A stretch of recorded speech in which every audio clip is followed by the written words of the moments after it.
El trastorno bipolar es una condición mental compleja que se caracteriza por fluctuaciones extremas en el estado de ánimo, oscilando entre episodios de manía o hipomanía, donde la energía y la euforia se disparan, y periodos de depresión profunda, donde la tristeza y la desesperanza predominan. Estas oscilaciones no son simples altibajos emocionales, sino cambios intensos que pueden afectar significativamente la vida diaria, las relaciones y la capacidad de funcionar. A lo largo de la historia, este trastorno ha sido malentendido y estigmatizado, confundido a veces con posesiones demoníacas o simplemente como un carácter volátil. No fue hasta el siglo XIX que psiquiatras como Jean-Pierre Falret y Jules Baillarger comenzaron a describir la condición de manera más científica, reconociendo su patrón cíclico. Sin embargo, el término trastorno bipolar no se popularizó hasta mediados del siglo XX, cuando la psiquiatría moderna empezó a clasificar y tratar las enfermedades mentales con mayor precisión. Hoy, aunque aún queda mucho por entender, sabemos que el trastorno bipolar tiene un fuerte componente biológico, influenciado por factores genéticos y desequilibrios químicos en el cerebro. Afortunadamente, con un tratamiento adecuado, que incluye terapia y medicación, muchas personas logran llevar vidas plenas y estables, demostrando que, a pesar de los desafíos, es posible encontrar equilibrio y bienestar. A continuación veremos una serie de comentarios hechos por psicólogos y psiquiatras de la comunidad, refiriéndose a este tema en particular y el contexto de la psicología para su detección y tratamiento. Muchas gracias.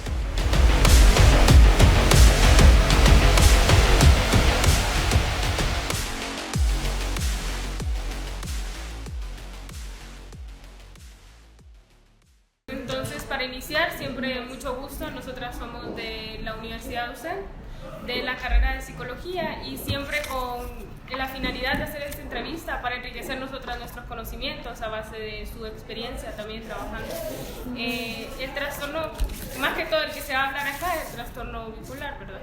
Entonces, para hacer como una tipo de introducción, nos gustaría saber sus perspectivas acerca del trastorno, hablando un poco de criterios, rangos de edades, un poquito así como de los síntomas más que todo, o de lo que es el trastorno bipolar, ya hablando en términos más de DSM-5. Bueno, disculpen.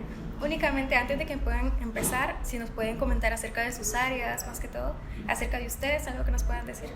Bueno, en relación, pues mi nombre es Sergio González, ¿verdad? Soy psicóloga de profesión. En este momento, pues atiendo lo que son adolescentes, en mi enfoque es de adolescentes, de 10 a 19 años, ¿no? Y también soy docente de la Universidad Católica, en el área de psicología y en el área médica. Yo soy Keila Mejía, también psicóloga, y trabajamos acá. Bueno, ya vi una de las cuestiones ahí que ustedes estaban interesadas, es saber en qué área nos hemos desempeñado y cuánto tiempo, ¿verdad? Realmente que ya nosotros somos psicólogas de hace muchos años que estamos trabajando en esta área, ¿verdad? Iniciamos pues en los años 90 a trabajar y nos hemos desempeñado en diferentes áreas. Cuando nosotros estudiamos, pues no había muchas opciones en esta área y tampoco muchas fuentes de trabajo, ¿verdad? Todavía es difícil, pero en aquel entonces era hasta cierto punto más complicado porque era menos entendible la psicología. Y la ventaja que teníamos nosotros, que no sé si ustedes la tienen, es que nosotros acabamos 4 áreas como de especialidad, que era la educativa, la clínica, la social y la industrial. Exacto.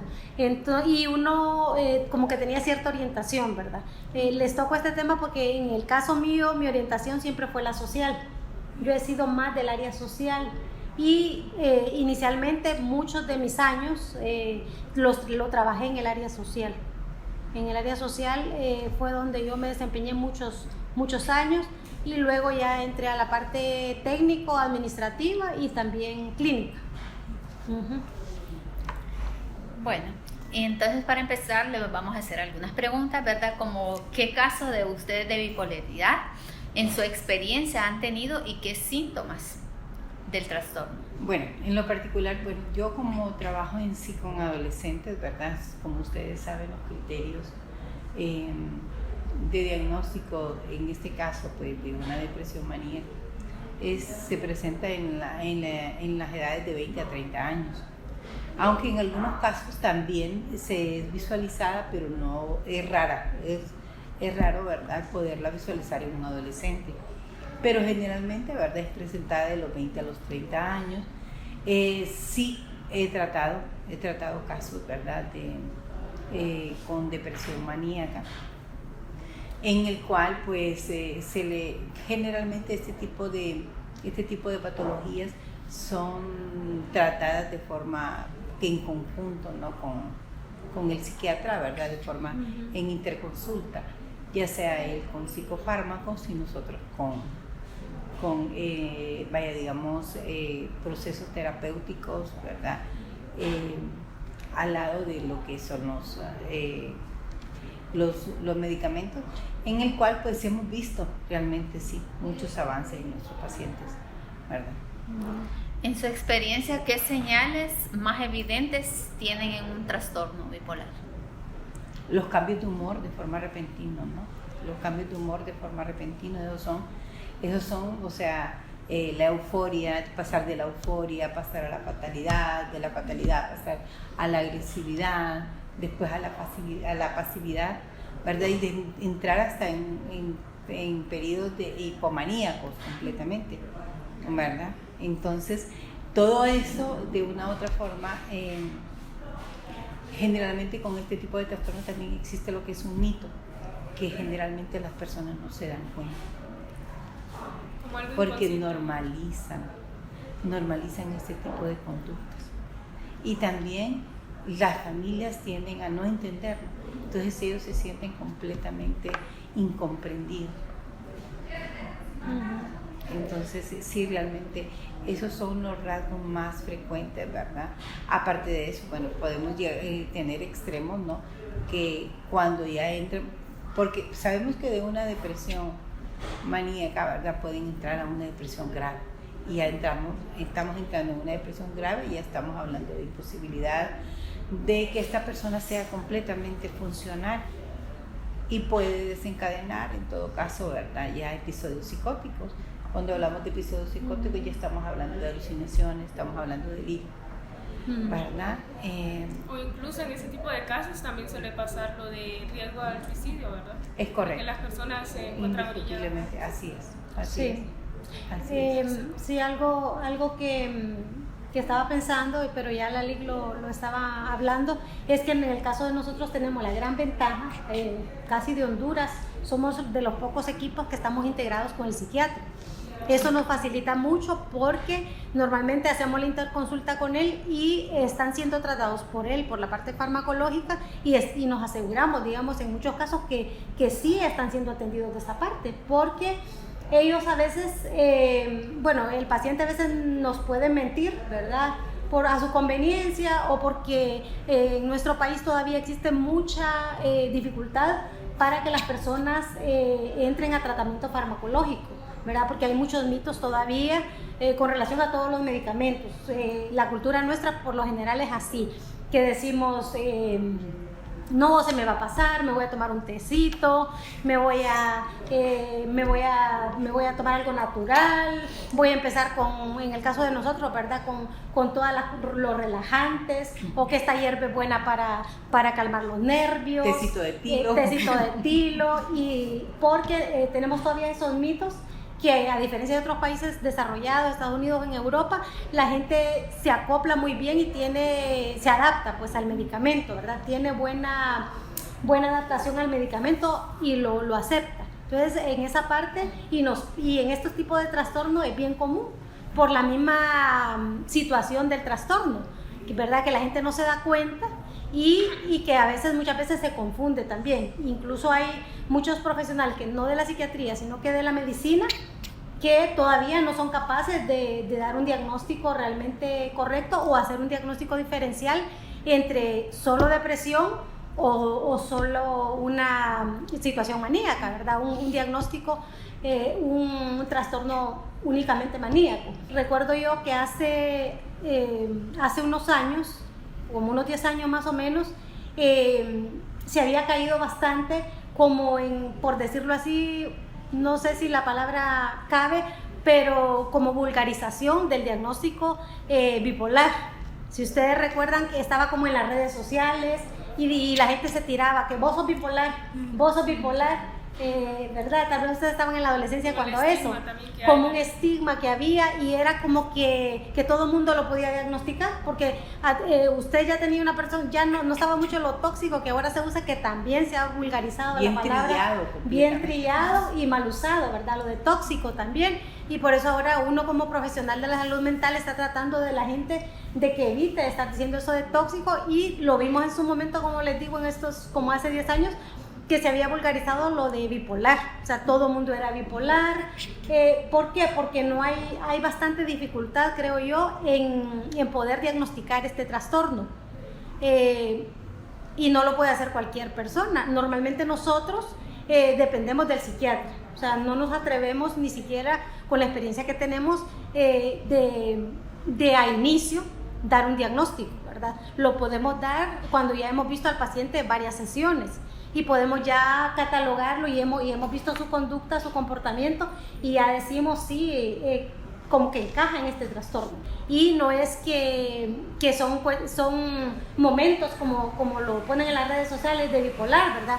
Que ahorita estoy con usted cenando como novio o novia, y ya porque en el momento me puse triste ya soy bipolar, o porque ya mañana no te quiero hablar y ya cambié el discurso del día anterior. Entonces, no, esta novia que yo tengo, novia bipolar, entonces mejor la dejo o ya no quiero estar. Por eso, porque es poco conocido, y por eso me llama la atención de que ustedes se enfocaron en este trastorno. Eso habla bien de que han detectado esto, me imagino yo, sus catedráticos, y quieren a ustedes como formarlas bien, que tengan bien claro cómo diagnosticarlo y cómo tratarlo, y que se familiaricen con el diagnóstico, y sobre todo que lo puedan diferenciar de otro tipo porque yo creo que la clave es esa, saberlo diagnosticar y diferenciar de otro tipo de trastornos que se pueda estar dando. Este trastorno es bastante amplio, es bastante grande, tiene bastantes síntomas, Sí. los criterios, es bastante interesante. Pero en su caso, ¿usted ya ha tratado con una persona con este diagnóstico? Sí, hemos tratado, nos toca, ¿verdad? Acá viene de todo, atendemos todo tipo de trastornos. En el caso mío, yo atiendo desde que un niño ya puede, bueno, me he tocado atender niños de 4 años hasta personas de 95 años. O sea, atendemos población general. Entonces, acá nos viene de todas las edades, y todo, en la medida de nuestras posibilidades los atendemos.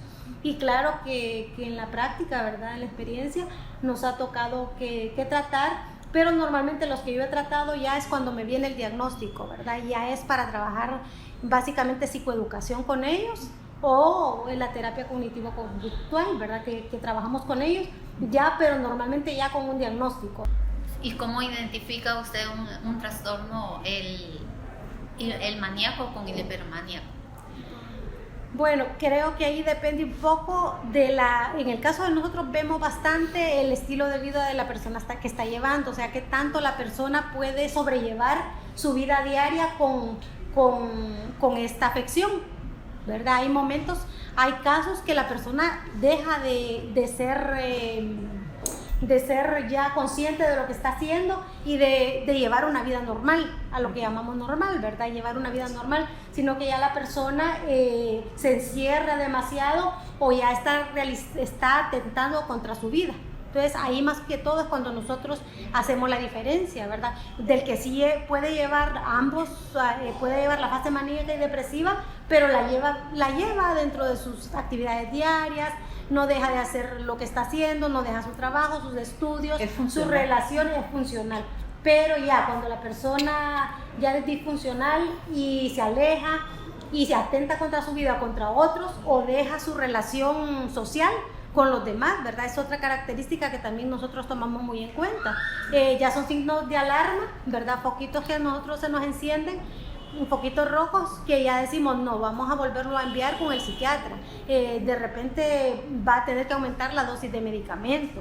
Y es como esa labor que hacemos nosotros, ¿verdad? De llevarlo de la mano. Porque en el caso de salud pública, pues sabemos, es un psiquiatra prácticamente el doctor atiende aquí Copán o Cotepeque, El Empire y Santa Bárbara. Entonces a veces un paciente, aunque él quiera, no lo puede ver antes de los 6 meses. Entonces imagínense verlo cada 6 meses. ¿Quiénes son las que lo llevan de la mano? Somos nosotros, ¿verdad? No porque él no quiera, sino que no hay capacidad. Entonces nos toca a nosotros toda la parte de contención. Y también, ¿verdad? Visualizamos que en el hipomaníaco, todo lo que son los síntomas también vemos en el paciente maníaco, ¿verdad? Y el hipomaníaco. En el primero, ¿verdad? Vemos que los síntomas se acentúan mucho más.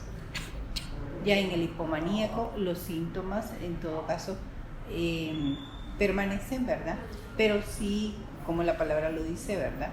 De manera, se muestra el paciente más funcional, más receptivo, pero sí los síntomas son un poquito, o sea, son más bajos, o sea, la irritabilidad siempre la tiene, la euforia la tiene, la fatalidad, o sea, superactividad, correcto, la hiperactividad también, pero es menor. Entonces ahí está la diferencia. A veces uno cuando es estudiante es como de manual y uno tiene, porque así o sea, ustedes le van a hacer un examen y tiene que tener las cosas como de manual, que esto es este y se lo van a calificar y es normal, ¿verdad? Tiene que ser así. Pero ya cuando usted trabaja, usted ve que nada es así de cuadrado, ¿verdad? Como aparecen en los manuales, porque a veces surgen otras cosas en el paciente, otras situaciones, otras condiciones que van fuera de él, que lo condicionan para mejorar o para empeorar en un diagnóstico o para no poder llevar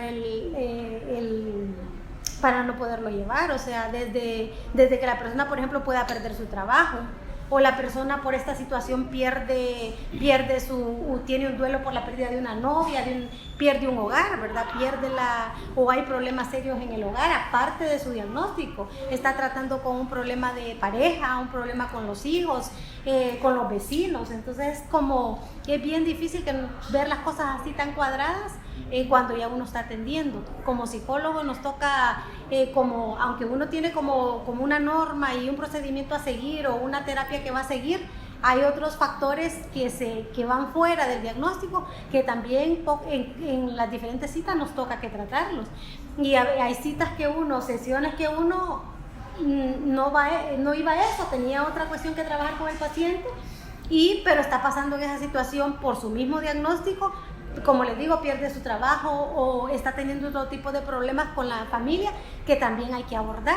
Y nos toca a veces hasta abordar en pareja, abordar a la familia o apoyarle a él en las consecuencias que ya trae el diagnóstico, ¿verdad? Sí. No ya en las consecuencias, trabajamos más como eso, como dice la ley, contención.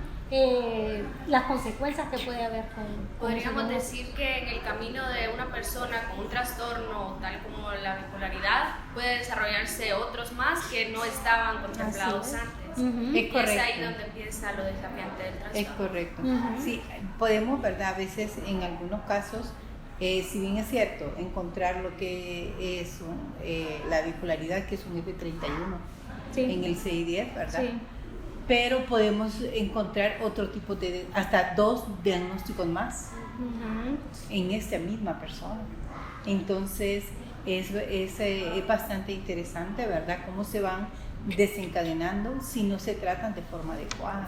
Como de la mano con la comorbilidad. Correcto. Sí. Sí, correcto. Sí, correcto. Y acuérdese también que cada fase no hay como un tiempo específico, cada paciente es diferente.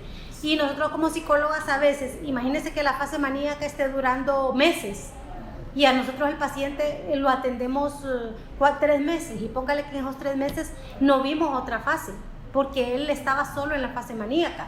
Entonces, para nosotros es bien difícil como psicólogos poder decir que esa persona, dar un diagnóstico correcto, ¿verdad? Porque tal vez el tiempo que nosotros lo atendemos, porque no atendemos como en la privada, no tenemos esa capacidad, tenemos tantos pacientes y normalmente no los podemos ver todas las semanas.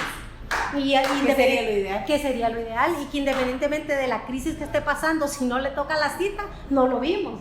Entonces cuando lo llegamos a ver, a veces puede estar varios meses en una sola fase y nosotros no poder saber, se nos ve el paciente, o sea, son cosas que tal vez no no se dice mucho, o no deberíamos decirla tal vez en una entrevista, pero es la realidad.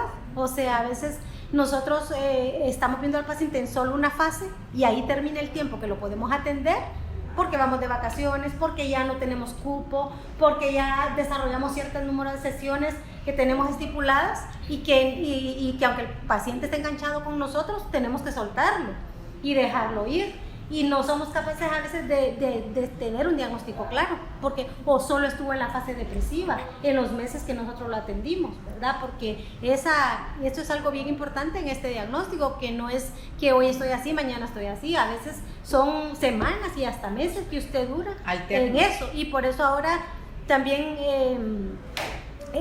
se habla de espectro del diagnóstico como un espectro maníaco-depresivo, y ya no solo como verlo blanco y negro, depresivo y maníaco, maníaco-depresivo, ¿verdad? Sino ya verlo como un espectro. Y es ahí donde entra la ciclotimia, que es parte también de la bipolaridad. Dentro del conjunto tenemos la bipolaridad 1, bipolaridad 2, tenemos lo que es la ciclotimia, que es lo que la licenciada está hablando.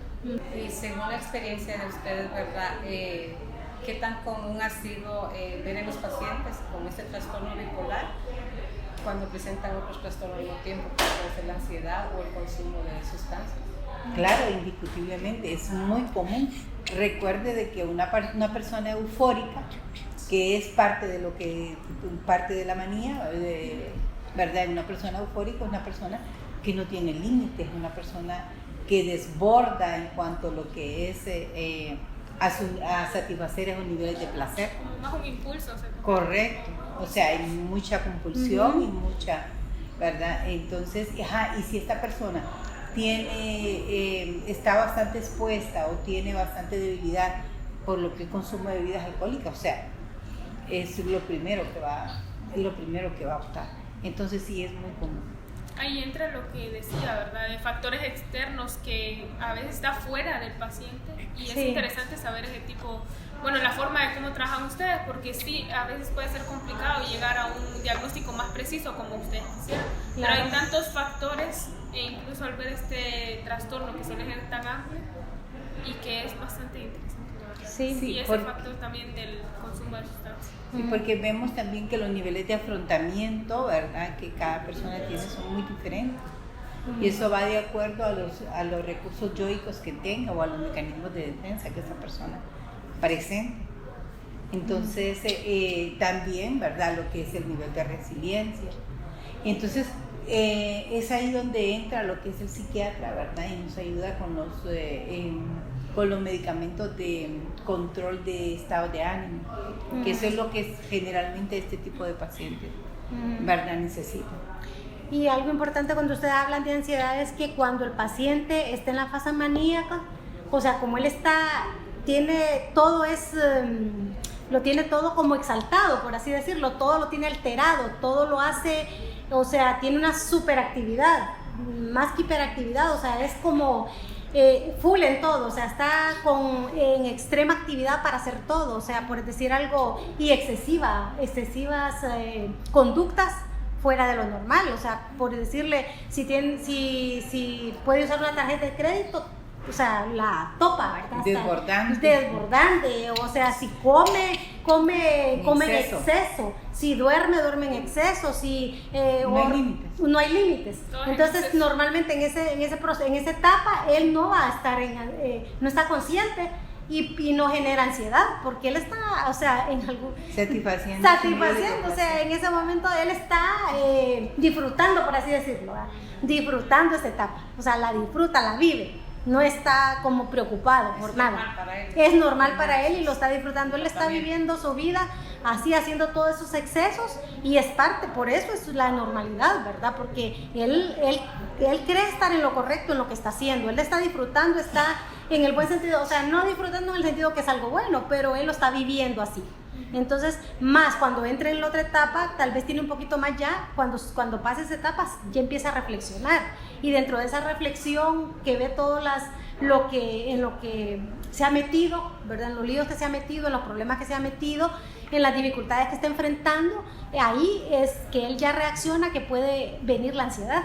porque ya él es consciente de lo que ha pasado y de lo que hizo, y ahí puede él entrar ya en eso, pero antes puede estar consumiendo drogas, llevando una vida sexual, o sea, súper activa, relaciones sexuales, digamos, en el área sexual, ¿verdad? Desproporcionadas, gastos desproporcionados, habla desproporcionadamente todo, o sea, pensamientos, fíjense acciones que hasta y muestra palabras. una personalidad histriónica, bastante, adopta bastante una personalidad histriónica, este tipo de pacientes. Sí. O sea, si realmente, o sea, se van los límites. Y ya cuando están siendo intervenidos es donde entra la ansiedad también, porque empiezan a cambiar sus hábitos, empiezan a cambiar el estilo de vida. Entonces en ellos queda como esa preocupación, porque por eso mencionaban de que era como algo inconsciente para ellos, porque es su estilo de vida. Sí. Y ya cuando se cambian esos hábitos es ahí donde siento que es donde más entra la ansiedad, ¿verdad? Sí, porque ya empiezan a ser conscientes y saben que tienen que hacer como un cambio. Que hacer un cambio y ser conscientes de lo que está pasando y que ya están en ese proceso de terapia, ¿verdad? Inicialmente pudieron haber estado así mucho tiempo, y hay gente que mientras no tiene una crisis o mientras no tiene un revés en la vida, por algo fuerte que hizo, no se da cuenta de que ese es su diagnóstico, porque fueron mal diagnosticados o porque ni siquiera vieron su situación como un problema, porque siempre como psicólogos decimos eso, ¿verdad? Y yo siempre lo digo, parece un cliché, pero yo se lo digo a cada paciente, casi a todo paciente, la primera cita, yo le digo, mire, que usted esté aquí ya tiene el 50% ganado si viene por su gusto. Sí, por voluntad propia. Entonces ya tenemos un 50%, y la gente, o sea, yo lo hago porque yo veo que me funciona. Porque la gente, cuando usted lo involucra y lo estimula, entonces él ya, bueno, de veras, escucha, yo no lo pensé así, sí, y a él cambia, pues, porque dice, bueno, sí, yo ya quiero hacerlo. Bueno, ya tenemos un 50, desde esta cita tenemos un 50 ganado. Ya el otro 50 va a ser entre los dos que lo vamos a hacer, pero ya el 50 suyo, usted ya el que le tocaba solo a usted ya lo puso, ¿verdad? Que nos pasa con los adultos más, que con los adolescentes a veces cuesta un poco más, ¿verdad, Licky? Con los niños, pero con llegar los a ese nivel de compromiso sí, cuesta, pero lo hacemos a pero veces, tratamos de hacerlo. Muchísimas gracias, estamos muy agradecidos con ustedes por habernos brindado esta información, y pues queremos que ustedes nos den un concepto de qué podríamos hacer para tener una mejor conciencia de este trastorno bipolar, o cómo podríamos nosotros ayudar a las personas en este caso, que ustedes nos digan en cuanto a su experiencia, cómo debería de ser la sociedad más consciente en estos tipos de casos, ¿verdad? Que muchas veces, como ustedes nos mencionaban, parecen ser normales, pero pues no lo son, y las personas muchas veces no se dan cuenta de esto, ¿verdad? Bueno, en primer lugar, pues de inicio, tener conciencia de lo que es verdaderamente el trastorno, ¿no? Ser conscientes, el darnos cuenta. Esa es la palabra clave, darnos cuenta de lo que verdaderamente pues es normal en nosotros y lo que no es usual. Aparte de eso, ¿no? Se necesita mucha psicoeducación, las redes de apoyo, fortalecerlas, ¿verdad? Y como le decía la licenciada Keila, pues el acudir a un proceso terapéutico, iniciar un proceso terapéutico. Miren, yo les digo a mis pacientes, verdaderamente el que usted esté aquí, sinceramente, es un acto de valentía, porque no cualquier persona llega por su propia cuenta a enfrentar su propio conflicto, porque es más fácil utilizar algún mecanismo de evitación, de negación, ¿verdad? O racionalizar aquella situación para no aceptarlo y no trabajarlo. Entonces, realmente se necesita bastante psicoeducación, redes de apoyo, ¿verdad? Y el darse cuenta verdaderamente de mi situación actual. También aparte de lo que la Sergia dice, ser conscientes de que aunque es un diagnóstico que no es muy estudiado, es muy común, que es más común de lo que creemos, pero que realmente no hay no hay dificultades para poder hacer el diagnóstico diferencial. Entonces, ese consejo de que lo estudien más, que traten de hacer lo que nosotros no pudimos y nos tocó hacerlo en la marcha, ¿verdad? Conocer más sobre el diagnóstico y saber de que los pacientes normalmente vienen ya cuando sienten que su vida se les sale de su alcance y que ya no pueden con ella. Pero si nosotros tuviéramos un diagnóstico más a tiempo, ¿verdad? Evitaríamos que las personas caigan en los estados que caen por las crisis que se da, tanto la maníaca como la depresiva. Entonces, si se diagnosticara más a tiempo, si pudiéramos hacer un mejor diagnóstico y si hubiera más psicoeducación, más conocimiento en la población y en las personas que atendemos y que nos llegan sobre esto, en esa medida vamos a mejorar en la atención de este y cualquier diagnóstico, ¿verdad? Sí. Ustedes nos podrían compartir algún caso que ustedes hayan tenido un tanto desafiantes y nos podrían compartir en su experiencia cómo ha sido la intervención de esos casos, tal vez algunas técnicas que han utilizado o cómo lo han sido para poder sobrellevar ese caso, algunas técnicas de intervención en esos casos, como qué podríamos hacer para poder ayudar a esa persona que está pasando este trastorno. Sí, o sea, lo que les decíamos, nosotros lo que les recomendamos es eso, que cuando llegue donde ustedes, tener definido el diagnóstico. Si no estudiar cada caso, porque cada persona es diferente, para poderlo atender. Y ya en el momento de la atención, realmente nosotros, depende mucho de cómo la persona se adapte a la terapia o la atención que nosotros le damos. Porque cuando este tipo de pacientes, por ejemplo, en ambas fases, ellos tienden a abandonar el tratamiento con nosotros. Es bien común, porque no lo pueden controlar, ¿verdad? Entonces imagínense en la fase maníaca, ¿qué van a estar pensando ellos en una cita? O llevando el control del papelito que uno les da, si ellos están completamente en su mundo y completamente en crisis, ¿verdad? En sus excesos.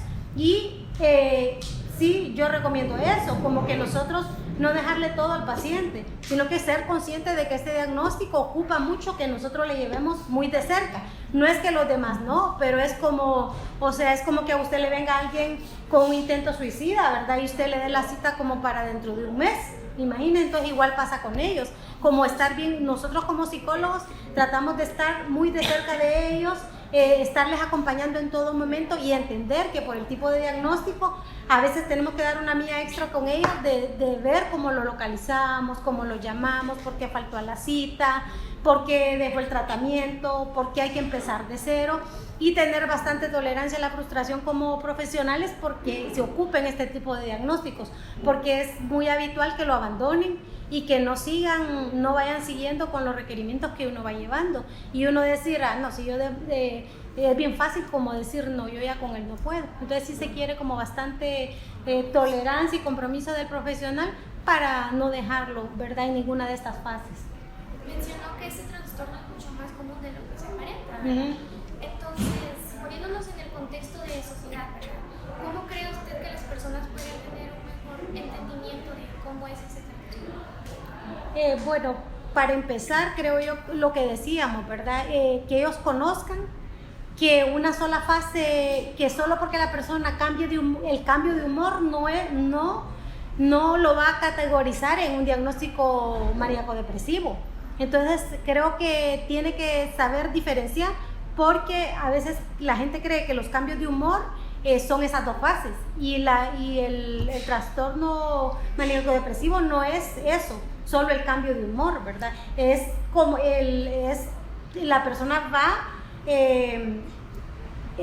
lo tiene incorporado en su vida, y vemos eso nosotros, que puede estar con una fase meses, semanas, únicamente en esa fase, y ya no es, a veces no lo puede llevar con su vida diaria.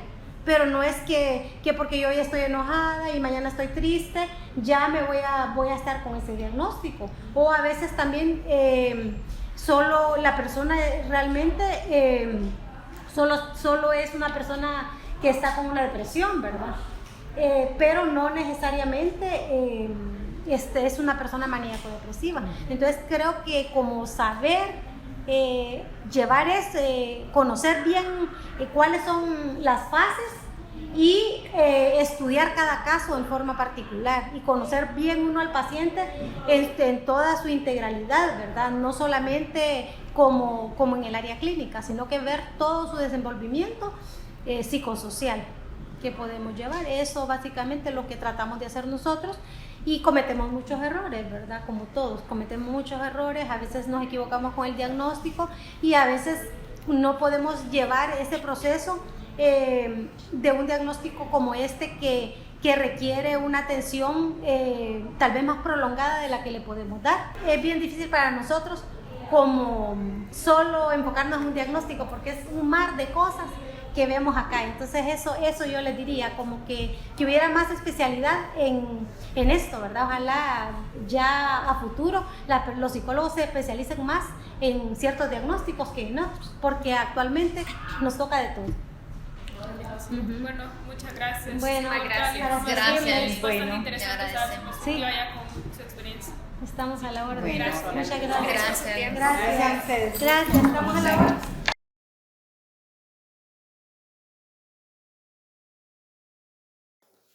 Buenas tardes, soy Jasmine Pinto, estudiante de la carrera de Psicología. Estamos aquí con el licenciado Héctor Vargas, licenciado en Psicología Clínica. ¿Qué tal están? Muy bien, gusto de verles. Como primera pregunta, para romper el hielo, Ajá. ¿qué lo motivó a usted a estudiar Psicología y especializarse en la clínica? Pues la gente, definitivamente. Es decir, en el transcurso de mi vida he tenido contacto con el sufrimiento humano.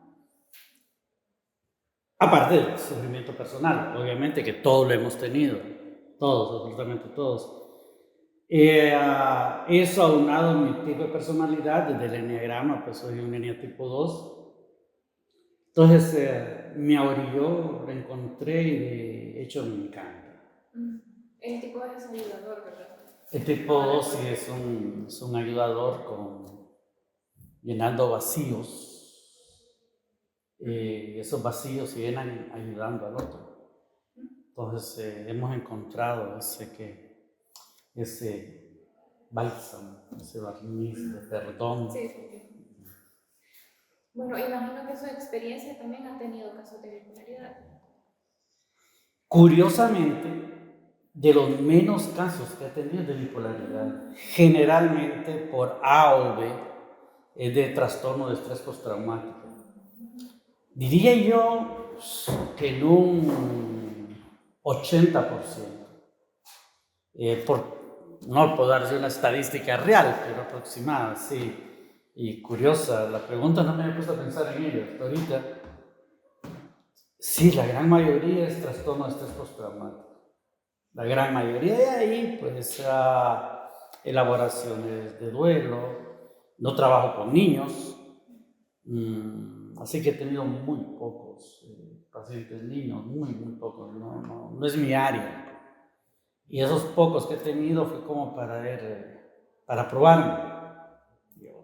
Y no, definitivamente, no es lo mío. No es lo mío. ¿Ha sido entonces como remitir a los pacientes o sí ha tratado de ayudar? A los que me buscan, generalmente los refiero. Unas colegas que tienen clínica y trabajan conmigo, entonces te refiero a ellos, porque no sería ético el atender a alguien y no sentirme yo bien. Es decir, nosotros como psicólogos debemos de sentirnos bien porque tenemos que dar el 110%. Pero si estoy pensando en que no me gusta, me estoy forzando, digamos con niños es ludoterapia. Son cuestiones lúdicas y incluso conozco mi nuera, psicóloga, trabaja con niños, se tiran al suelo y todo. No va conmigo. Aparte de que hay que especializar no solo usted como psicóloga, sino que la clínica. A los juguetes, no solo tener juguetes, porque no solo hay juguetes y es tirarlos a jugar, sino que todo tiene un propósito, digamos, qué sé yo, los juguetes sexuados, o sea, que usted identifique bien si es varón, si es mujer, si es niño o niña. Los perritos sí un mismo tamaño, no es que va a poner aquí usted la mamá así y el papá de este tamaño, porque eso es lo único que encontró. Una clínica especializada en niños tiene que tener eso, aparte de que sí, caja de arena, por ejemplo, muy buena para que los niños se expresen, o como dice esta Cornejo en su libro Terapia Gestal Infantil, tiene un oso, Segismundo, el oso en el cual hacen un tipo de silla vacía. No es silla vacía en sí, pero es un tipo. Entonces, para mí, no es ahí que me gusta. Los casos que ha tenido de bipolaridad entonces son más que todo niños, no han sido adultos. No, de hecho, de bipolaridad solo recuerdo uno, recordando, sí, de bipolaridad como bipolaridad. Solo recuerdo uno en cual ella pues no tomó sus medicamentos.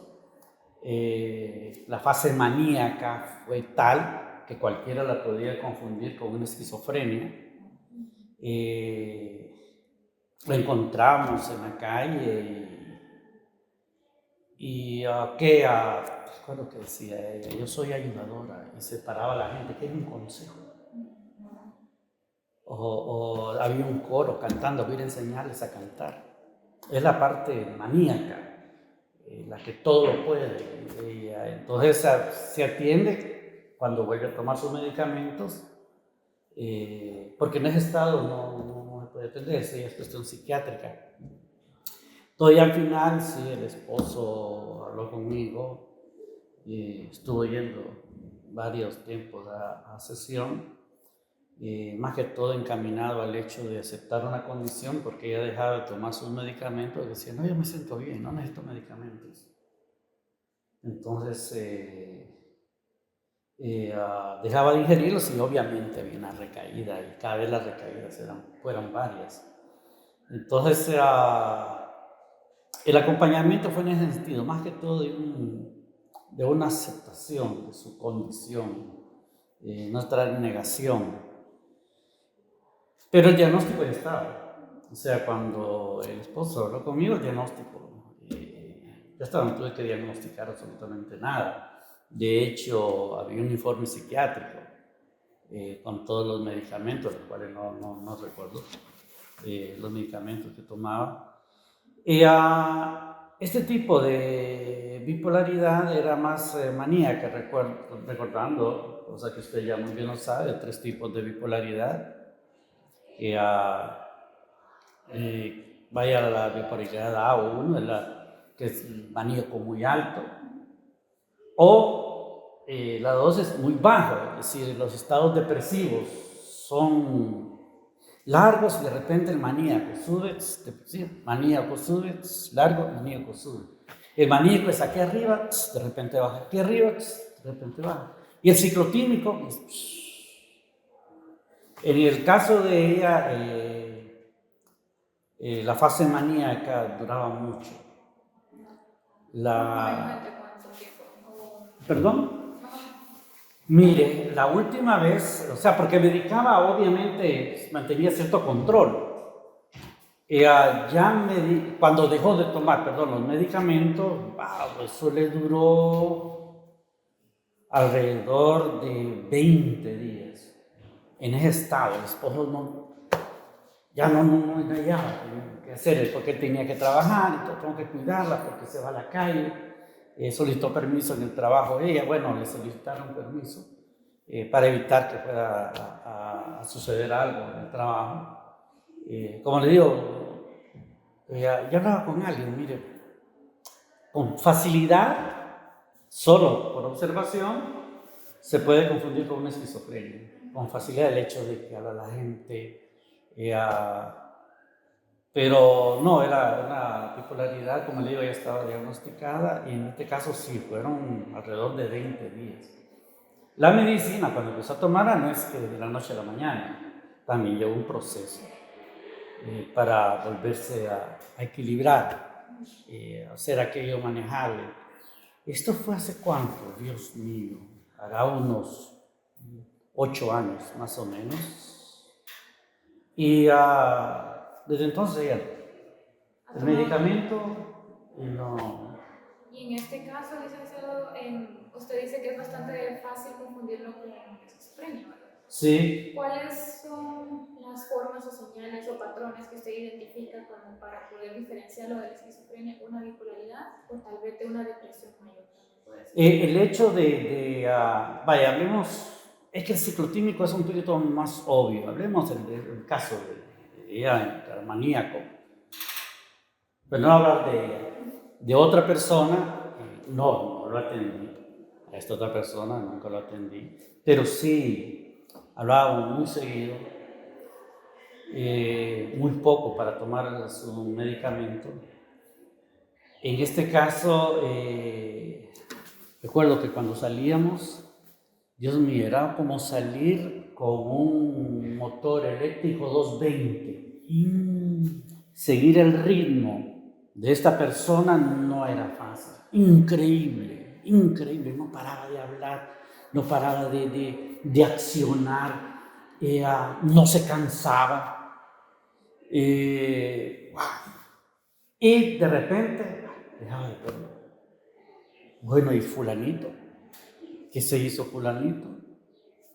A la casa, no, está acostado, tiene 3 días, estar en cama, estar en la parte. Entonces, esa es la gran diferencia, que siempre hay, independientemente sea uno, 2 o un ciclotímico, pero el que es alto siempre tiene que tener sus partes bajas, digamos, tiene que tener.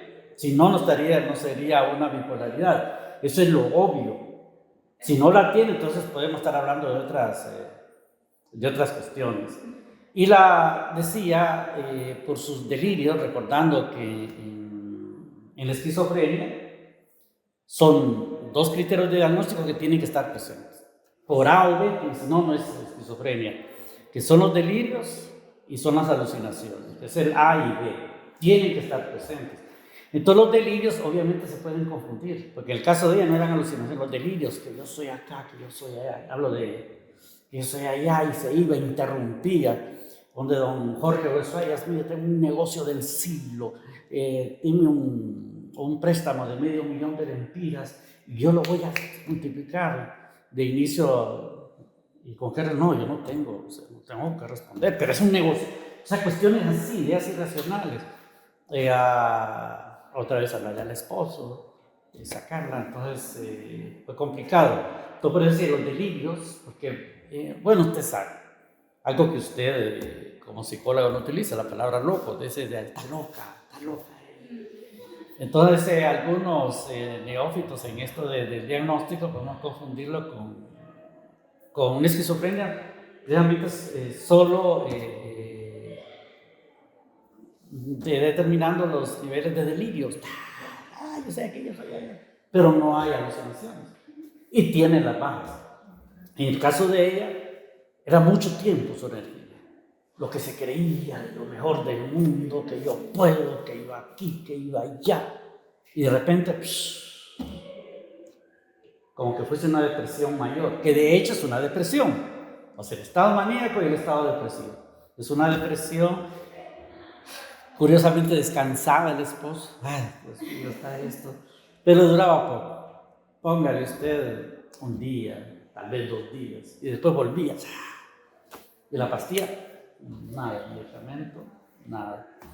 Pero tengo entendido, licenciado, que bueno, está también la manía y la hipomanía, ¿verdad? Que una es más como leve. Sí. En ese caso me imagino que es un poco más difícil de diagnosticar la bipolaridad, ¿o? Correcto, no es tan obvio, porque de hecho en la en la normalidad de nuestras aulas podemos encontrar algunas personas que son maníacas, es decir, que son altamente activas, y aquí y allá. O sea, es una normalidad. En el caso del hipomaníaco, como usted, es que tiene que ir acompañada, ya sea largos o cortos de estados depresivos. Si no existe eso, estamos hablando de otra cosa que no sea bipolaridad. Entonces tiene que ir acompañado.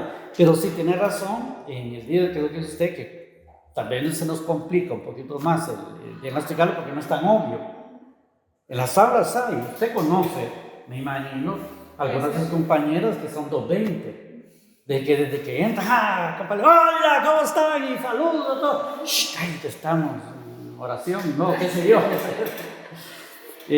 Sí, que son, pero eso es normal, es decir, hay personas que son muy extrovertidas y entran, saludan y cuesta que se sienten un ratito, se levantan, o sea, es un trastorno, una normalidad, pero es esto lo que determina una bipolaridad, independientemente de la duración, en este caso del maníaco hipo bajo, pero tiene que tener una parte baja. Entonces, ahí hay que ampararse en eso. Entonces, digamos, en que un proceso de diagnóstico, en la fase de la investigación, que es donde uno pregunta, dígame, si a la mamá, al hermano, al tío, ¿cómo es en casa? Siempre, no, a veces pasa 2 días que no se levanta, que pasa triste. Ahí nomás dice, muy probablemente estamos hablando de eso. Por eso dentro del diagnóstico la primera fase de investigación es esencial, en el hecho de consultar, de preguntar a la familia, preguntar a amigos, etc. Recuerdo una persona que atendí, una señora, en un estado de negación, no todo está bien, no, todo está bien. ¿Por qué la traen? Yo no sé. ¿Y qué le hice así? Mi hijo se suicidó, pero todo está bien. Y su esposo me abandonó, yo fui con mi mejor amiga, pero todo está bien. Entonces, cuando en la fase de investigación de uno de los hijos, mi hijo, no, en casa cae. Entonces, por eso hay que investigar, que la mejor fuente son los familiares. Correcto. Y si no hay, pues tiene que tener amigos. Y si no hay ni familiares ni amigos, está complicado, porque es una persona solitaria, que también puede oler a un estado depresivo, oler, pero no sé qué sea. Pero sí, entonces hay que investigar el comportamiento, porque recordemos que en una entrevista no forzosamente dice todo. Hay estados de negación, está la estructura del miedo también que me puede impedir el contar ciertos hechos. Entonces es mejor seguir ese proceso. Entonces, en el diagnóstico de este trastorno, hablando con los familiares, ¿verdad? Sí, eso, siempre recuerden, ya sea investigación, porque es una investigación, que realmente esta investigación a usted le ayuda a planificar. Ok, según esto, ya puedo tener al menos mentalmente un supuesto plan de acción.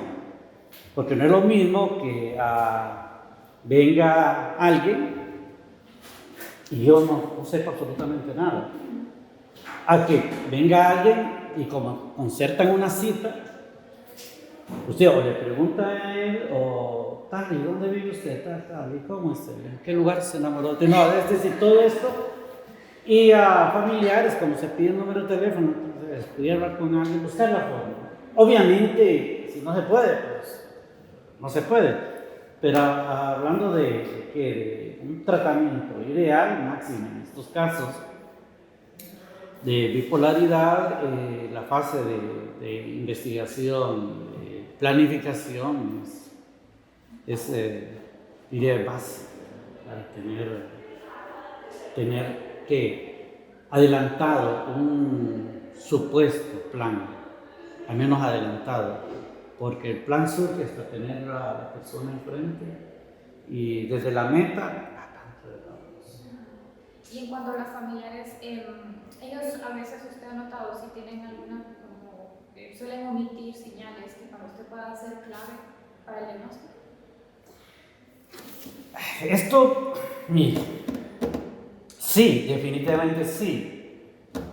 Siento yo que esto puede ocurrir, vamos, ¿cómo decir esto?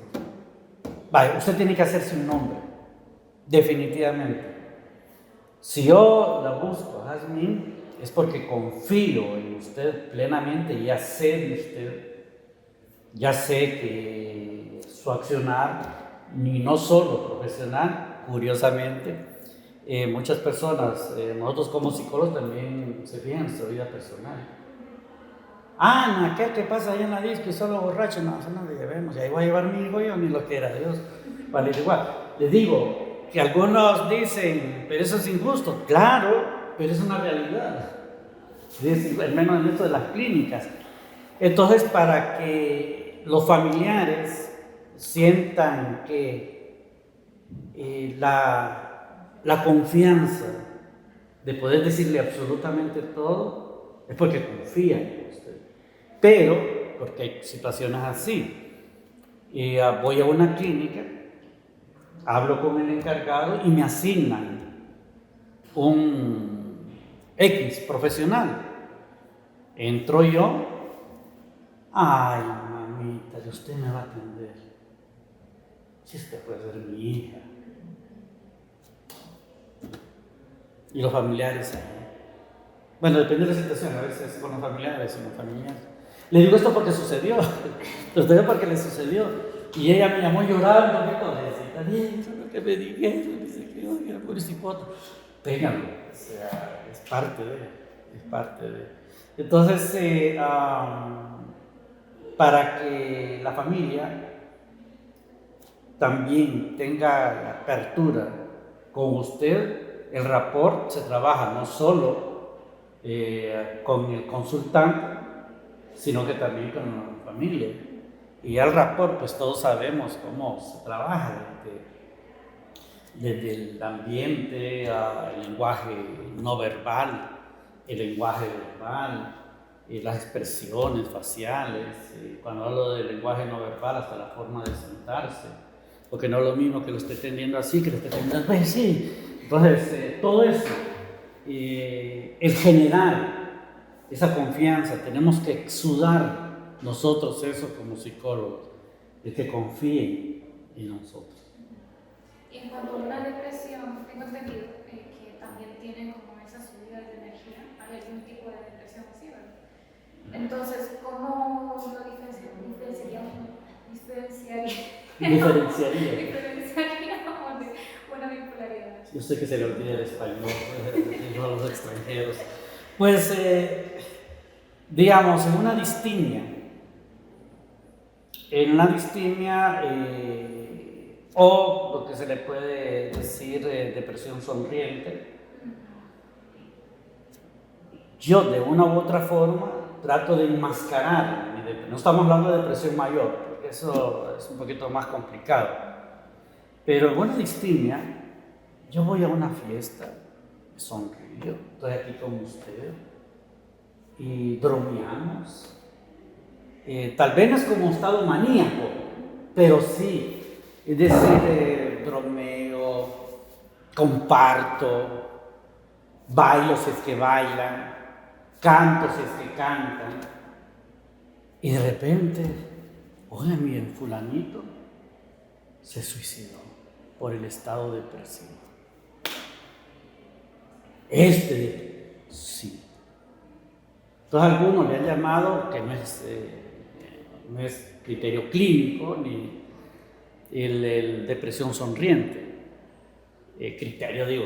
No es un nombre técnico que lo va a encontrar usted en el DSM o en el CIE-11, pero está bien buscadito el nombre, depresión sonriente, una distimia. Entonces de hecho, puede confundir a cualquiera, en ese estado depresivo que usted menciona, a cualquiera puede porque se enmascara muy bien, muy bien. Precisamente. Entonces hay que tener muy buen ojo clínico. ¿Se acuerdan de la sonrisa? Duchamp creo que se llama. Este tipo de sonrisa es para lograr determinar si la sonrisa es falsa o es real, con el movimiento de los ojos. Yo lo miro así, y los ojos, qué alegre está eso, y los ojos ni los mueva, que se sonríe así como se está sonriendo nuestra querida colega Zully, que le mira los ojos. Que no ese es el nombre, Duchamp, ahí les queda a ustedes de tarea, pero sí Duchamp o Duchamp, no me acuerdo. Pero es el tipo de sonrisa que nos puede ayudar a determinar por qué se sonríe tan falsamente. Y nos encontramos nosotros, si hablo de las aulas universitarias, muchas sonrisas de ese tipo. Y ya usted se queda, usted como psicóloga, ¿qué estará pasando? Obviamente no está atendiendo, está terminando clases o sus compañeras. ¿Y de qué estará pasando? ¿Qué estará sucediendo? Pero sí, a lo que usted decía, no es tan fácil, por eso tenemos que nosotros desarrollar ese ojo clínico. Algunos autores plantean que un profesional de la psicología no es que va a andar analizando todo el tiempo. No es cierto. Ya al transcurrir del tiempo no es de que se sienta. Esto es algo que es como por inercia. Sucede el sentado que tiene Zully. ¿Por qué será? ¿Será que no le interesa lo que estamos hablando? Digo, es un decir. Cuestiones así. Entonces, ya usted con ese ojo clínico bien entrenado le genera ciertas dudas. Obviamente no va a ir porque no le ha solicitado ayuda, pero le puede ayudar en un diagnóstico. El ojo clínico el ojo clínico le lleva a un juicio clínico para plantear posibilidades de lo que puede estar sucediendo. Ok, Néstor, y para terminar, entonces, ¿qué tipo de señales o patrones podría tomar usted en cuenta a la hora de identificar a alguien? Diría el primero, lo que puede resultar más obvio es el estado maníaco. Independiente sea hipo o hiper, pero el estado maníaco es como tal, así que toda persona que sea altamente activo, no, pero es como lo que usted dice, el primero. Pero obviamente es alguien que llega a su clínica, llega por algo, no sé qué tengo, no sé qué me sucede. ¿Qué le sucede? Esto está pasando a la entrevista. Entonces usted ya el método que quiera usted utilizar para entrevistar, la metodología, en el caso de un método socrático, me encanta, muy bueno para lograr ahondar. En base a eso, entonces, su vida, porque ni ellos determinan qué me sucede, pero en su experiencia de esto, lo otro, entonces el primero, el maníaco. Sí, fíjese, tengo inyecciones de energía y tal vez hablamos del hipo, ¿no? De energía y trabajo a veces hasta 12, 14, 20 horas al día, y hay días que incluso la parte baja de depresión, hablo de los clientes, no todos saben que es depresión porque no sufre. Por ejemplo, él decía, si yo no me entiendo, a veces me pongo triste, me voy a tomar. ¿Con quién? Solo. Y amigos, no tengo. ¿Usted no tengo. ¿Con quién vive? Con mi hermano, y mi cuñada, y con... No me gusta hablar.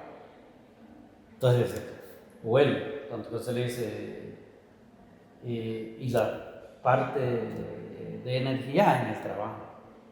En el trabajo yo soy un motor. Y hay días es adjudicaba los fines de semana, obviamente no puede ser tan rutinario, pero ya huele, ya lo de un caso real, ya huele esto de esa energía que le inyecta. De hecho, a él la hora de atenderles a las 10 de la noche, porque trabaja hasta esas horas, y en la mañana sale en esas partes altas, en las partes bajas, que él decía que eran solo, él planteaba que solo los fines de semana. No, le sucede en el trabajo también, cuando empieza a arrastrar los pies para ir a trabajar, cuando no, porque en el trabajo él tiene que verbalizar, comunicarse, lo hace menos. De hecho es una persona profesional que en su trabajo eso le lleva, pero es trabajo independiente. Entonces, esas son señales que hay que fijarse. Yo diría lo primero, retornando a su pregunta, es los estados maníacos.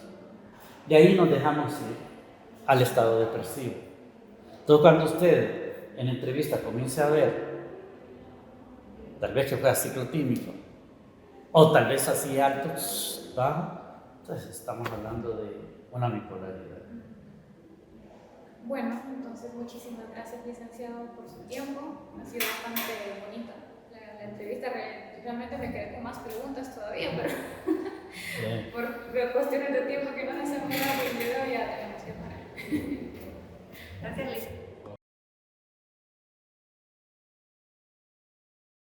Bueno, buenos días. Es un gusto, doctor, poder estar esta mañana con usted acá. Y darle las gracias primero que nada por el espacio que nos ha permitido para poder hacerle la entrevista, ¿verdad? Nosotros somos pues estudiantes de la carrera de psicología en la Universidad USEM, y pues yo soy Ever Pérez, ella es Adriana y Kinish, ¿verdad?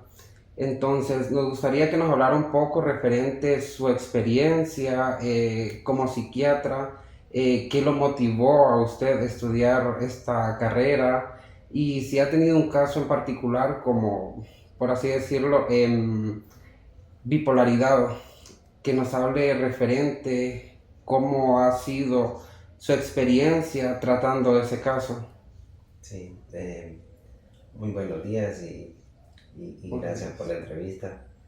En realidad, bueno, mi nombre primero es Francisco Ramírez, soy psiquiatra, tengo 18 años de ejercer la profesión de psiquiatría, y la motivación más que todo fue porque yo estaba en el servicio social de medicina cuando pasó el huracán Mitch, y yo estaba haciéndolo el servicio social en Progreso, y en ese tiempo hubo muchos problemas, incluso nos hicieron que estuviéramos como 1 o 2 meses más en el servicio social por las demandas de tantos problemas que había de la población. Entonces salíamos en lancha a algunas comunidades y ahí uno ve las necesidades, por ejemplo, de todo el trabajo que se puede hacer de intervenciones en salud mental.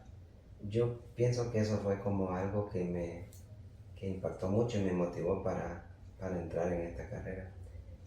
Lo que usted me decía del trastorno bipolar, bueno, en realidad en el centro de salud a diario se diagnostican un montón de casos de trastorno bipolar, y lastimosamente el trastorno bipolar yo lo veo como un camaleón en la salud mental. Uno a veces no sabe qué está pasando, o sea, a veces hay cuadros bien como atípicos, se podría decir. Entonces eso hace difícil el diagnóstico y también eso hace también difícil el manejo. Y en realidad a nivel de las estadísticas se habla que como a los 5 o 10 años de haber dado, o sea, de que un paciente va hasta los 5 o 10 años uno le hace diagnóstico de trastorno bipolar. Y también, o tal vez pase ese mismo tiempo desde que se le hace el diagnóstico y se le empieza un tratamiento, porque a veces es muy difícil, ¿verdad? O sea, las personas llegan a veces con cuadros bien inespecíficos. De los casos que usted me decía, si había tenido algún caso difícil, sí, muchos porque a veces los pacientes llegan en estado no solamente en manía, sino que en estados psicóticos, muchos pacientes al centro de salud. Y yo les comentaba al inicio una experiencia de que anteriormente venía un psiquiatra de Estados Unidos por medio de Camo, y siempre el tiempo que venía estaba todas las, digamos, era una semana que venía, una semana que estaba conmigo acompañándome en la atención, cómo se daba la atención acá y todo. Y un día llegó una paciente que andaba con un episodio maníaco, andaba psicótica, y era muy joven, ¿verdad? Tal vez como unos 17 años. Y destrozó todo, me dañó lo del escritorio, estaba agresiva, y llegó un momento en que ella, no sé, se enfocó mucho en el doctor y lo quería agredir, decía que quería matar a un gringo, y después de eso el doctor no volvió. Entonces él me decía que cómo era posible que yo estaba ahí solo, sin ningún personal de salud, que en realidad eso tiene que ser como algo obligatorio, pues que uno tenga que tener como condiciones también de protegerse a uno mismo. Lastimosamente el sistema no cuenta con tantos recursos ni también personal como que esté calificado para este tipo de trabajo. Uno ve como más bien el personal, tal vez en los centros hospitalarios como el Santa Rosita, el Mario Mendoza, sí, ahí sí, los enfermeros y las enfermeras están bien capacitadas para el manejo de pacientes psicóticos, ¿verdad? Cómo los pueden controlar y cómo los pueden medicar. Aquí no, más bien si llega un paciente así, todo el personal huye, pues. Entonces al final siempre uno se queda solo, ¿no? Y es bien difícil. Y así como ese caso, hay un montón de casos similares. Doctor, háblenos un poquito referente a qué edad pueden iniciar los síntomas, los signos y síntomas en una persona que padezca o pueda llegar a padecer ese tipo de trastorno. Bueno, la bipolaridad incluso a veces ahorita hay como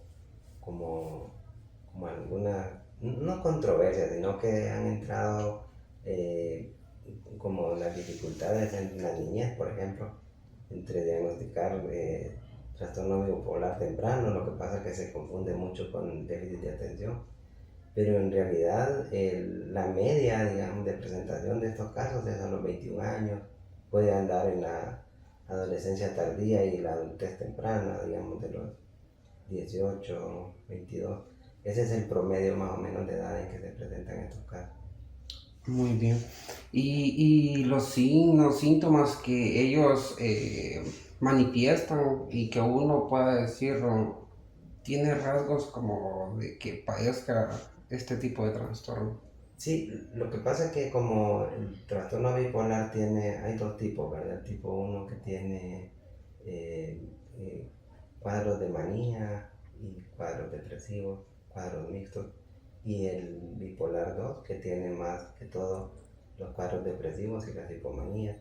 Entonces a veces el problema es que se confunde mucho porque generalmente los pacientes llegan como a las consultas a veces con cuadros depresivos o con cuadros maníacos, pero a veces cuando llegan con cuadros depresivos uno tiene que ser bien cuidadoso, porque si no uno los trata como una depresión unipolar, y ese sí es un problema. Entonces lo que se recomienda también es como hacer una buena historia.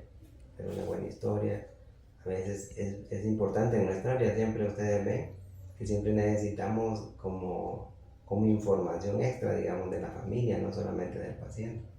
Y cuando hay manía, bueno, las manías son como bien características, pues uno ve que la persona anda con un ánimo expansivo, andan muy alegres, como muy intensos, o sea, con una alegría desbordante, pues, como el pensamiento también anda muy acelerado, hablan mucho, también pueden andar irritables y hasta cierto grado a veces pueden ser agresivos.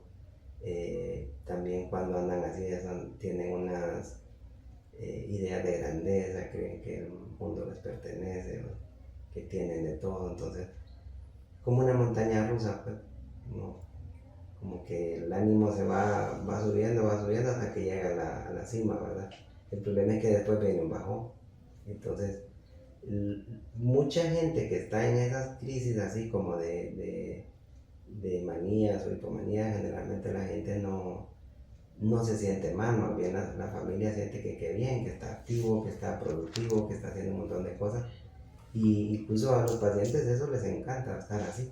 Lo que es más difícil es cuando caen los cuadros depresivos, pues, porque también los cuadros depresivos a veces son difíciles de manejar en los cuadros bipolares. ¿Cuál es la metodología que se usa para intervenir en este tipo de casos, doctor? Bueno, en la mayoría de los casos son tratamientos con psicofármacos y lo que se usan son estabilizadores del ánimo, como las sales de litio, que ese es el medicamento que se usa bastante. Hay otros también que son medicamentos anticonvulsivos que se usan para las convulsiones y también funcionan muy bien. En algunos casos hay que usar antipsicóticos cuando hay algún cuadro de psicosis, en un cuadro de manía. Entonces, a veces se tiene que usar por mucho tiempo y generalmente estos cuadros tienen que recibir tratamiento en las personas toda la vida, ¿verdad? Lo ideal sería, digamos, como manejarlo con un grupo interdisciplinario, pues, de psicólogos, trabajadores sociales, porque también hay que tener cuidado que ellos tienen muchos riesgos, más cuando andan estos cuadros maníacos, andan muy hipersexuales, entonces tienen una conducta sexual así como bien desinhibida y eso les da riesgos de embarazos, de enfermedades, un montón de cosas.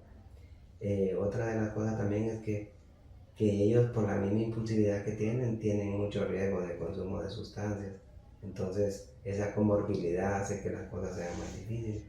Entonces, por eso tendría que ser un manejo interdisciplinario y volvemos a lo mismo, lastimosamente por la cantidad de pacientes y las condiciones que tenemos en el sistema de salud, a veces es bien difícil.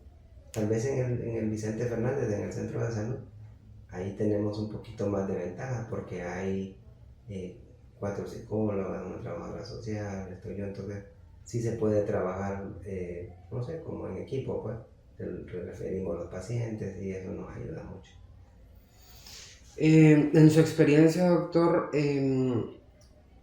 ha tenido este tipo de pacientes, ¿verdad? ¿Más de alguno ha descontinuado su tratamiento con usted? ¿Y qué pasa con ese tipo de paciente que no continúa el tratamiento? Bueno, ese es uno de los riesgos y eso hace también que la enfermedad tenga como un curso bien difícil, porque cuando los pacientes no continúan su tratamiento, cada vez que lo dejan es como que vuelvan a empezar.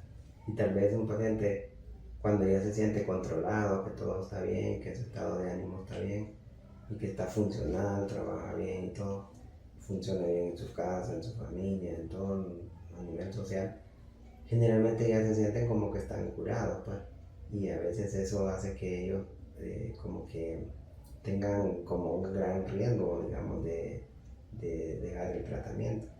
Ese apego al tratamiento no solamente es en esta patología, sino que en todas las patologías crónicas, en la gente hipertensa, diabética, en todo.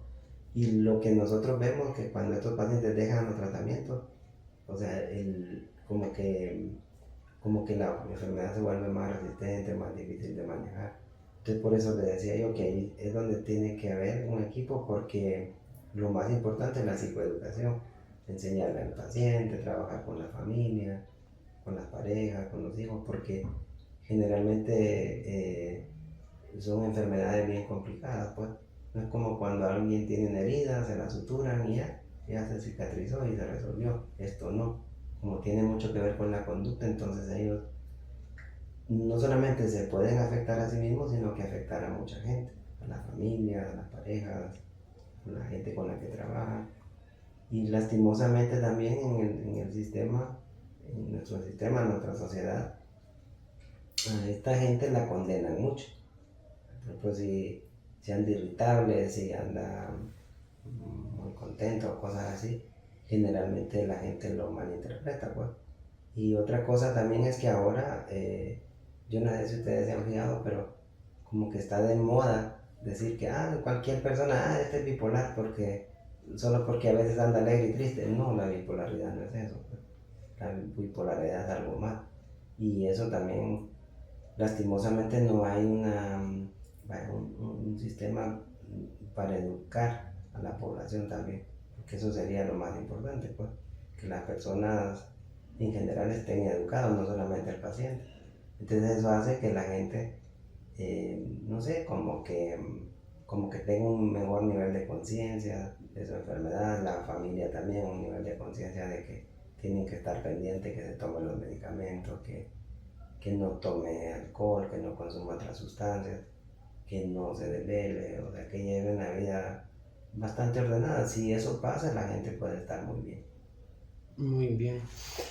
¿Cuál serían sus recomendaciones, doctor, para una persona que padezca este tipo de trastorno? Bueno, con el trastorno bipolar hay muchas cosas que se tienen que hacer, ¿verdad? Y como le decía, no solamente el paciente en sí, porque que el paciente llegue a tener un nivel de conciencia de su enfermedad sería lo ideal, porque la persona ya sabe que tiene que tomar su medicamento, tiene que llevar una vida, no sé, no es que una vida diferente, pero sí una vida alejada de algunas cosas, ¿no? También que asista a sus citas médicas o psicológicas, y también que tiene que haber como una condición donde ellos se sientan que funcionan muy bien, porque a veces ellos sienten como que, así dicen, como que todo me sale mal. Rompí mi relación, dejé mi trabajo, estoy consumiendo alcohol, el alcohol es muy dañino, ¿sí? Porque afecta también a los neurotransmisores, entonces todo eso hace que haya muchas dificultades, ¿verdad? Entonces lo ideal sería, no sé, que la persona tenga como un esquema de tratamiento, no solamente médico ni farmacológico, sino que a nivel de psicología, de trabajo social. Es muy importante, la verdad. Bueno, doctor, con esto culminamos. Le agradecemos por el tiempo que se ha tomado y por responder a cada una de nuestras preguntas. Y pues con esto culminamos. Muchas gracias. ¿Alguna última recomendación o sugerencia que quisiera darle a la población en general para conocer más sobre las distintas, por decir así,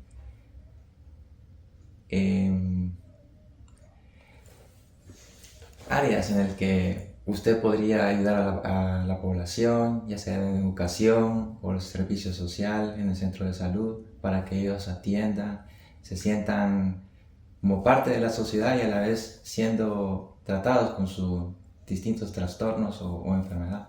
Sí, el centro de salud, por ejemplo, tiene un servicio abierto. O sea, sí a veces se exige que la gente lleve algún tipo de referencia, pero estamos viendo que la gente también está acudiendo de forma espontánea. Igual acá en el Álvaro, aquí tenemos un servicio de salud integral de atención al adolescente, que todo es gratuito.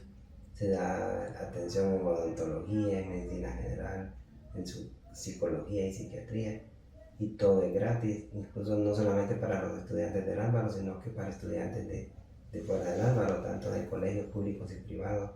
Otra de las cosas que acá se está trabajando desde el 2013 en el Álvaro, en este servicio, en prevención de embarazo y de prevención de violencia adolescente. Y hemos logrado, digamos, del 2013 al 2019, se logró bajar los embarazos de 16 a 0. Fue un reto muy grande. El programa fue de modelo para, no sé, para todo el país. Por la pandemia no sé, como que hubo una pausa ahí, se volvió a retomar este año y estamos volviendo a trabajar en la parte de prevención, que sería lo más adecuado. El problema también es que lo que usted me comentaba, que la gente ya busca ayuda cuando ya tiene problemas, y es cierto. Lastimosamente nuestro sistema está hecho para evaluar solamente daño, cuando ya la gente tiene un problema, cuando ya han avanzado muchas cosas. Entonces la gente no quiere trabajar en la parte de prevención porque es lento. O sea, imagínense, uno puede decir de 16 embarazos a 0 en varios años. Entonces eso no lo quiere uno quiere ya respuestas o resultados rápidos. Entonces, resultados rápidos, por ejemplo, que yo le doy un medicamento, la gente ya en 2 semanas o un mes ya la persona está mejor. En esto de la prevención no, tarda años, pero en realidad es la forma, digamos, como tal vez como más efectiva a largo plazo, porque la gente cambia su forma de ver la vida, sus conductas, qué cosas pueden estar bien o mal en su vida, y eso sería lo ideal. Muchas gracias por su participación. Muchas gracias. Bueno,